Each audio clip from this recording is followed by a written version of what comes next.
Israel telah berngembat pengikut yang nong sensiaba kelidu ke Iran Ayatollah Ali Khamenei kembali ke Amerika yang Saddam Hussein sensiar John Bor ya ke Iraq. Hak jige talbom talnamding lengkat geling sun ya pom hak ini kisan sengi kenti ke Israel kelakam bagla peniap yang Ali Syatmani wadang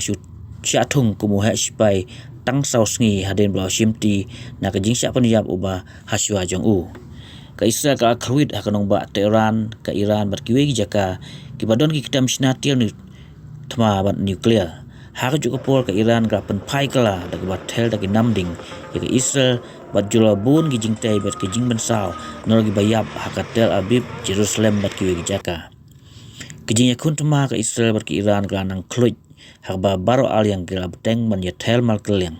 ka Iran ka betha ya ki breu pai ba hakanong ba Tel Aviv Haifa ha Israel bakin kendri no namal bakan ter da kinamding kat ba Israel ru ka btha ji ri pai ba hakanong ba Tehran ka Iran men kendri no namal bakan ter da kinamding Presiden ke Amerika Donald Trump wa berngam ya ke Iran bakan daiwan pendam no lom kumta kan kendu ya jing namal bak Amerika ka pen kre ban telang bat ke Israel Utrom ong bawa lagi tip dikena haeu Khamenei uri handai ya menta pat kwa ban peniap eu ladau pun pendem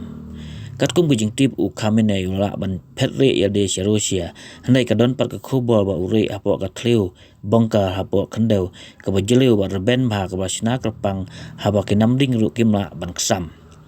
kadon ru ka bongkar ka basna bat bu ikitil thma nuclear ha fordo ka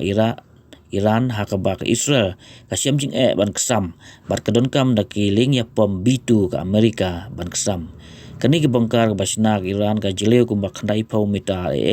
siapo khandau bat kaling ya pom ke Amerika ka B2 ka ban kesam hadu aspa mita siapo khandau kat kum ke khobol Ayatollah lem bat ki bahing hasem uri hak thleu bongkar hak benta site jong ke Iran